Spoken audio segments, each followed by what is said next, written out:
Hey everyone, welcome back to the channel again Nikki this side. So friends, कैसे हैं आप लोग? आई होप कि आप लोग सब बहुत ही अच्छे होंगे। सो फ्रेंड्स, टाइम हो रहा है अभी दोपहर का और मैं अभी वेदू को लंच करने के लिए दे दी हूँ। और मैंने लंच कर लिया, चली आई थोड़ा सा रेस्ट करने के लिए, क्योंकि थोड़ा सा वो खुद से भी लंच करने के लिए कोशिश करेगी, तब थोड़ा सीखेगी। और उसके बाद शाम हो जाती है और 4 बजे सभी बच्चे आ गए पढ़ने के लिए। तो थोड़ा सा रेस्ट करने के बाद ये टाइम भी बहुत जल्दी हो जाता है कि जब बच्चे आ जाते हैं, और मैं वेदू को भी उसी के साथ पढ़ा देती हूँ। और अभी 3 बच्चे हो गए हैं कि जो कि एक साथ ही एक ही बिल्डिंग में रहते हैं। उसके बाद सभी बच्चे चले गए थे तो लगे हाथ में फटाफट से झाड़ू लगा ले रही हूँ। और वेदू अभी खेलने के लिए ज़िद कर रही थी तो मैं उसे बस नीचे ही भेज देती हूँ, तो वो अपने फ्रेंड्स लोग के साथ थोड़ा सा खेल भी लेती है, क्योंकि दिन भर अगर बच्चे घर पे ही रहते हैं तो उन्हें बोर भी लगता है। और दिन के टाइम में धूप रहती है तो हम लोग किसके घर भेज दें, ये सोच कर मैं नहीं जल्दी भेजती। और कभी काल शाम के टाइम वो नीचे खेलने के लिए चली जाती है, और या कभी साइकिलिंग करने का मन हो तो वो भी मैं इसके साथ लेकर के चली जाती हूँ। तो यहाँ मैं फटाफट से झाड़ू लगा ले रही हूँ, क्योंकि फिर दोपहर में कुछ ना कुछ इधर उधर गिरता रहता है। घर पे छोटे बच्चे हो तो ये सब चीज़ होती ही रहती है। तो शाम के टाइम एक बार झाड़ू लगा लेती हूँ तो फिर ज़्यादा गंदा नहीं रहता घर। झाड़ू लगा ले रही हूँ फटाफट से। अभी थोड़ा थोड़ा अंधेरा भी हो गया है, और मैंने उसे उसके बाद ऊपर बुला लिया। और दोपहर के टाइम में दूध लिया था, 12 बजे दूध देने के लिए आते हैं, तो दूध ऐसे ही रख दिया था मैंने फ्रिज में। तो चलिए आई हूँ दूध को फटाफट से गर्म करने के लिए। तो फटाक से मैं यहाँ पे छन्नी के हेल्प से दूध को छान लूँगी। अगर दूध को नहीं छानती हो तो ना, तो फिर उसमें कुछ कुछ रेसे वगैरह रह जाते हैं, तो वो भी अच्छा नहीं है। तो यहाँ मैं दूध को छान लूँगी और कुछ इससे ऐसे ही स्नैक्स के जैसे दे दी हूँ खाने के लिए। तब तक अच्छे से दूध यहाँ बॉयल हो जाएगा। और आप देख पा रहे होंगे खिड़की से कि अंधेरा लगभग हो गया है, टाइम करीबन 6:30 के आसपास हो रहा है। और अभी हस्बैंड का भी टाइम होने का उनका भी हो गया है कि 7 बजे के आसपास वो आ जाते हैं। तो यहाँ मैं एक साइड दूध बॉयल करने के लिए दे दी हूँ, और अभी लंच में डिनर में बनाना है मुझे सोयाबीन की सब्ज़ी और भी थी फ्रिज में, तो समझ में नहीं आ रहा था, तो आज सोची कि चलो सोयाबीन ही बना देती हूँ। तो यहाँ मैं 2 आलू ली हूँ, उसको वहीं पे अच्छे तरीके से धो लिया है, और एक बार मैं उसे कट कर दे रही हूँ ताकि वो जल्दी बॉयल हो जाए। और उसके बाद मैं इसे बॉईल करने के लिए दे दूँगी, और सोयाबीन को भी थोड़ा सा गर्म पानी में थोड़ा सा बॉईल कर लूँगी। उसके बाद अच्छे से उसे फ्राई करूँगी, तब सब्ज़ी अच्छी लगती है। तो इसी तरह से शाम का रूटीन भी चलता रहता है, बहुत फटाफट से ये टाइम निकल जाता है। मैं सोचती रहती हूँ कि कैसे 4 से रात के 8 बज जाते हैं, बहुत जल्दी टाइम निकल जाता है। और इसके बाद फिर कुछ और एक्स्ट्रा काम सोचूँ तो वो हो भी नहीं पाता है, और बॉडी इतनी ज़्यादा थक जाती है कि फिर कुछ भी एक्स्ट्रा काम करने का मन नहीं करता। तो जब तक मेरा एक साइड उधर आलू बॉयल हो रहा है, तब तक मैं इधर आटा भी लगा लूँगी। और इधर मैं थोड़ा सा सोयाबीन निकाल ले रही हूँ ताकि मैं इसमें अच्छे तरीके से बॉईल कर सकूँ। और दूध को भी हाई फ्लेम ही करके रखी हूँ, बार बार उस पर ध्यान रखना पड़ रहा है, क्योंकि लो फ्लेम पे रखूँगी ना तो अभी बहुत टाइम लगेगा उसे बॉईल करने में। और वेदू को भी सोचती हूँ कि थोड़ा सा दे दूँ शाम को, और हर टाइम शाम के लिए सोचना पड़ता है कि क्या बना के दूँ, कुछ ऐसा, और कुछ ऐसा ही बनाना पड़ता है जो कि तुरंत झटपट बन जाए। वरना फिर ज़्यादा टाइम लगता है तो फिर बच्चे बहुत ज़्यादा वो ज़िद करने लगते हैं कि मम्मा जल्दी दो। इसलिए कभी काल तो सोच लेती हूँ कि हाँ क्या बनाना है, कभी कुछ ऐसा समझ नहीं आता तो फिर मुझे दूध ही देना पड़ता है। और यहाँ पर प्याज वगैरह को काट के जब तक मैं उसे दूध देने के लिए नहीं जा रही हूँ, तब तक मैं सब रख ले रही हूँ मसाले वगैरह बना करके। और आटा भी गूँध के मैंने साइड रख लिया है। और दोपहर में चावल थोड़ा सा एक्स्ट्रा ही बना ली थी, तो मैं चावल ही रख ली हूँ रात के लिए। कभी कभी रात को मन नहीं करता रोटी वगैरह खाने का मुझे, तो ज़्यादा करके मुझे चावल ही अच्छा लगता है। उसके बाद मैं चली हूँ उसे दूध देने के लिए। थोड़ा सा तो टीवी देखने के लिए बैठाया है, नहीं भी चाहती हूँ तो फिर वो बोलती है मम्मी मुझे बोर लग रहा है, मुझे देखने दो। तो हर टाइम फिर रोक नहीं पाती हूँ, तो थोड़ा सा टीवी भी दे दिया है अभी देखने के लिए। फिर उसके पापा आ जाएंगे तो फिर थोड़ा सा वो उस पापा के साथ इंगेज हो जाती है। उसके बाद मैं उसे दूध दे करके चली आई थी, तो फिर यहाँ आ गई हूँ फटाफट से सोयाबीन को फ्राई कर ले रही हूँ हल्के से तेल में। और मैं फ्राई करने टाइम हल्का सा नमक दे दूँगी तो थोड़ा अच्छा लगने लगता है। ऐसे भी अगर 1-2-3 मैं ऐसे बनाते बनाते भी खा लेती हूँ तो थोड़ा सा मेरा भी मंचिंग हो जाता है कि एक्स्ट्रा टाइम लेके मुझे बैठना ना पड़े। वरना ट्यूशन में फिर कैसे 4 से 5:30-6 बज जाते हैं पता भी नहीं चलता। इसके बाद जल्दी जल्दी से मैं इसे फ्राई कर ले रही हूँ, और एक साइड सोच रही हूँ हस्बैंड के आने से पहले रोटी भी बना लूँ। तो हार्डली 30 से 35 मिनट्स ही लगते हैं कि जल्दी से ये काम हो जाए। और जब तक एक साइड मेरा उधर आलू बॉयल हो रहा है तब तक ये भी फ्राई होकर के निकल जाएंगे।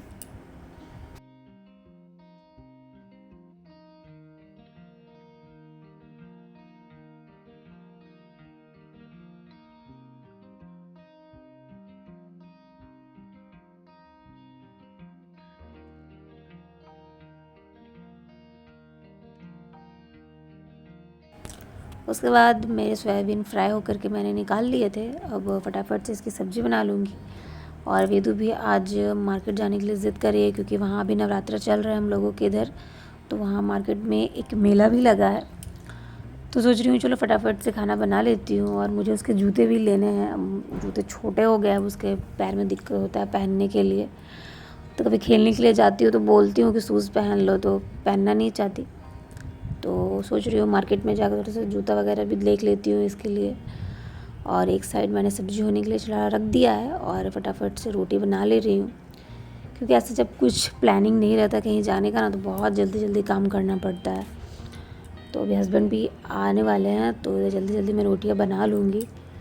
उसके बाद उनको चाय दे करके हम लोग चलेंगे इधर मेला वगैरह, थोड़ा सा घूम लूँगी। क्योंकि दिन भर फिर घर में रहती हूँ ना तो भी वही बोर लगने लगता है। अभी बाहर जाना तो कहीं हो नहीं रहा है। और उसके बाद हस्बैंड भी आ गए थे तो मुझे रोटी को बीच में ही रोकना पड़ा और उनके लिए चाय चढ़ाना पड़ा। तो मैंने एक रोटी बस बना करके साइड किया और उनके लिए चाय चढ़ा दिया है। और थोड़ा सा अदरक मैं कूट करके डाल दूँगी, थोड़ा सा चाय का टेस्ट भी अच्छा लगने लगता है। तो अभी वेदू बार बार आके पूछ रही है कि मम्मा और कितना काम बाकी है, जल्दी करो जल्दी करो। तो उसे भी बहुत ज़्यादा एक्साइटमेंट है मेला जाने का। तो मेला हो चाहे मार्केट हो, बच्चे बहुत ज़्यादा एक्साइटेड होते हैं। सिर्फ बच्चे ही क्यों ना, मुझे भी तो लगता है बहुत ज़्यादा एक्साइटेड। फिर हम लोग चले आए थे, यहाँ बहुत ही अच्छी माता की मूर्ति बनी हुई थी। तो पहले हम लोग मूर्ति के दर्शन किए और उसके बाद विदु को इस पर राइड करना था ड्रैगन वाले में। बहुत ज़्यादा इंजॉय कर रही थी, उससे तो उतरने का मन ही नहीं कर रहा था। तो यहाँ उसने करीबन 10-15 मिनट तक किया। उसके बाद फिर मैं हल्का सा क्लिप ले ली कि बहुत सारी दुकानें वगैरह अभी लगी हुई नहीं थी, कुछ कुछ अभी स्टार्ट हो ही रहा है। और यहाँ उसे ट्रैम्पोलिन में भी चढ़ना था तो इसमें बहुत सारे बच्चे थे। मैं उसे मना कर रही थी कि थोड़ा भीड़ है मत जाओ, लेकिन बच्चे कहाँ सुनते हैं इन सब चीज़ों को देख करके। तो थोड़ा सा उसे भी मज़ा आया कि चलो मैं इसमें घूम ली। तो बीच बीच में बच्चों का इस तरह से इंटरटेनमेंट हो जाता है तो अच्छा लगता है। और बहुत ही अच्छी हवा भी चल रही थी और मैं और हस्बैंड दोनों वहीं चाट लेकर के साइड में खा रहे थे और वेदू इस पर इंजॉय कर रही थी। तो इसी तरह से ये टाइम हम लोगों का लगभग मेला में पार हो गया और आते आते काफ़ी लेट हो गया था। तो हम लोगों ने फटाफट से डिनर कर लिया और उसके बाद डिनर करने के बाद मैं चली आई थी फिर किचन। सोचा कि आज लेट हो गया तो छोड़ दूँ, बर्तन वगैरह नहीं धोऊँ, लेकिन फिर अच्छा नहीं लगता। सुबह के टाइम फिर और हेडेक लगने लगता है कि पहले किचन संभालो, किचन को क्लीन करो।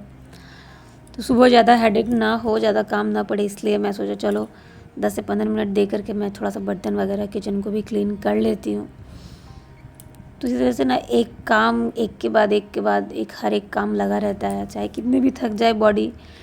सुबह उठने से लेकर के रात में बेड में जाने तक सारे काम लगता है कि एक एक करके होते रहते हैं। और आप मेरे फेस पे वो थकान भी फील कर रहे होंगे। पूरे दिन का जो रहता है वो इसी टाइम लगता है मुझे। खाना खाने के बाद तो लगता है कि सीधे बेड पे जाऊँ तो और कुछ भी ना करूँ, लेकिन उससे पहले बहुत सारे टास्क हो जाते हैं। किचन क्लीन करना एक काम रहा, फिर रूम को फिर सेट करो, नेट वगैरह लगाओ, बॉटल फिल करो, फिर वेदू के पैर वगैरह में थोड़ा सा तेल वगैरह भी मसाज करना पड़ता है। फिर दिन भर खेलती है थक जाती है तो वो भी ना करूँ तो फिर रात में वो भी ठीक से नहीं सोएगी। तो कभी कभी सोचती हूँ कि थक भी गई तो क्या अभी ये सब काम अभी बाकी है। तो फिर वो सब थकान को साइड करके ये सब काम भी करना पड़ता है। इसलिए कभी कभी सोचती हूँ कि कितना ज़्यादा एक काम एक होम मेकर के ऊपर होता है। कभी कभी ये सब काम के ऊपर प्राउड भी होता है कि कितना ज़्यादा एक होम मेकर काम कर लेती है, और कभी कभी फ्रस्ट्रेशन भी लगता है कि ये सारा काम का जिम्मा एक औरत के ऊपर ही पड़ गया है, लेकिन कुछ कर नहीं सकते। हाँ, हस्बैंड भी कभी कभी इसमें हेल्प कर देते हैं। जब तबीयत ठीक वगैरह नहीं रहता तो किचन का रात का ड्यूटी वही ही कर देते हैं। और कभी कभी रूम वगैरह का भी क्लियर करना रहा तो वो भी करके वो साइड कर देते हैं कि चलो इधर तुमको ठीक नहीं लग रहा है तो मैं उधर का साइड कर देता हूँ करके। और इधर फटाफट से मेरा ये काम हो गया है। रात के टाइम तो लगता है कि स्पीड मोड ऑन कर दूँ और जल्दी जल्दी सारे काम हो जाएं, लेकिन जब ठीक से नहीं क्लीन करूँ तो फिर सुबह में फिर मन नहीं लगता किचन में काम करने में। तो जितने भी देर हो अच्छे तरीके से सोचती हूँ कि थोड़ा सा क्लीन कर लूँ, 5 मिनट ही थोड़ा ज़्यादा दे दूँगी तो कोई दिक्कत नहीं है। उसके बाद निश्चित होकर के सोऊंगी तो फिर ज़्यादा टेंशन नहीं लगता, वरना लगता है कि अभी तो ठीक से क्लीन किया नहीं है, फिर सुबह के टाइम में एक बार और क्लीन करो। तो मॉर्निंग के टाइम बस एक बार बस कपड़ा मार देती हूँ तो और ज़्यादा नहीं कुछ करना पड़ता है। बाकी आज कपड़ों का भी लोड लगाना था तो वो भी आज नहीं हो पाया क्योंकि उधर ही लेट हो गया मुझे मेला में ही। तो जूते वगैरह लेने के लिए गई तो वो सब जूता तो इसके नाप को मुझे मिला ही नहीं, तो लास्ट में मैं सोच रही हूँ ऑनलाइन ही कर दूँ। देखती हूँ कल करती हूँ ऑनलाइन फिर, क्योंकि वेदू के बर्थडे भी अब ज़्यादा टाइम नहीं है इसके आने में, तो सोच रही हूँ उससे पहले थोड़ा शूज़ वगैरह आ जाए, क्योंकि फिर हम लोगों को घर भी निकलना है और मुझे ससुराल भी जाना है अभी कुछ दिन बाद ही। तो आपको हो सके तो वहाँ का भी ब्लॉग देखने को मिल सकता है, जैसा मुझे लगे। अगर मुझे वहाँ कंफर्टेबल लगा तो मैं ज़रूर शूट करूँगी और आप लोगों को ज़रूर दिखाऊँगी, क्योंकि जितने भी मेरे सपोर्टर्स हैं, जितने भी मेरे सब सब्सक्राइबर्स हैं, उनमें भी बहुत ही मन होगा, क्योंकि वो इतना मुझसे कनेक्ट किए हैं तो मुझसे रिलेटेड चीज़ें भी देखना उनको अच्छा लगेगा। I hope so. तो उसके बाद अब जितनी भी बात की क्लीनिंग होगी वो होती रहेगी। सो फ्रेंड्स, किचन को क्लीन कर देने के बाद कितना सुकून लगता है, लगता है कि बहुत बड़ा ये काम, मतलब जितना रायता फैला था हम लोगों ने अच्छे तरीके से समेट लिया। बस काउंटर टॉप के ऊपर वो दूध का वो बर्तन रखा हुआ है जिसे मुझे अगेन फ्रिज में रख देना है। बाकी सिंक वगैरह को भी मैंने अच्छे तरीके से क्लीन कर लिया है और नीचे भी अच्छे तरीके से मैंने पोछा लगा लिया, क्योंकि पानी वगैरह कुछ कुछ गिरता रहता है ना, तो वो सब भी एज इट इज़ छोड़ देने पर किचन बहुत ही ज़्यादा किचकिच लगने लगता है, तो अच्छा नहीं लगता। तो मैंने अच्छे तरीके से पोछा भी लगा लिया और नीचे का जो भी है क्लीन हो गया। अब मॉर्निंग में फिर से जब पोछा वगैरह करूँगी तो एक बार किचन में भी कर ही देती हूँ। उसके बाद मैं फटाफट से यहाँ पे चली आई थी हॉल, क्योंकि यहाँ भी कुछ कुछ चीज़ें इधर पड़ी हुई थी और टाइम लगभग 10 ही हो रहे हैं, ज़्यादा नहीं हो रहा है, लेकिन थकान इतनी ज़्यादा हो गई है कि लग रहा है कि टाइम कितना ज़्यादा हो गया है। तो सोचा कि छोड़ो, आज ही से हॉल को छोड़ देती हूँ, कल मॉर्निंग में ही क्लीन करूँगी, लेकिन नहीं, अभी रूम वगैरह को सेट करना बाकी था, तो चलो अब हॉल को ही मैं पहले सेट कर देती हूँ। बस झाड़ू से अच्छे तरीके से झाड़ देती हूँ, क्योंकि कुछ ना कुछ इस पर खाने का सामान वगैरह गिरा ही देती है इस पर। और मैट वगैरह को थोड़ा झाड़ लूँगी तो बस हॉल में थोड़ा सा सेट हो जाएगा, ज़्यादा काम नहीं रहेगा मॉर्निंग के लिए। टेबल वगैरह को क्लीन कर चुकी हूँ, तो बस मैट को ही झाड़ देना बाकी है, और ये झाड़ू से बहुत जल्दी ही क्लीन हो जाता है, ज़्यादा टाइम नहीं लगता। तो ना मुझे इसको मैट को बेड से ही मतलब ऊपर से दबा के रखना पड़ता है, क्योंकि ना ये मैट घसकते रहती है। इसके बाद मैंने फेस वॉश कर लिया, बॉटल को भी भर लिया है और चलूँगी लाइट बंद करके सोने के लिए। सो फ्रेंड्स, आज के ब्लॉग में बस इतना ही। अगर आपको मेरी सिंपल होम मेकिंग अच्छी लगती होगी सो फ्रेंड्स प्लीज़ इस चैनल को सब्सक्राइब कीजिएगा, और अगर ब्लॉग में कुछ भी अच्छा लगा होगा तो प्लीज़ इसे लाइक भी कीजिएगा। मैं मिलूँगी आपसे एक नेक्स्ट वीडियो में, तब तक के लिए stay happy and stay blessed.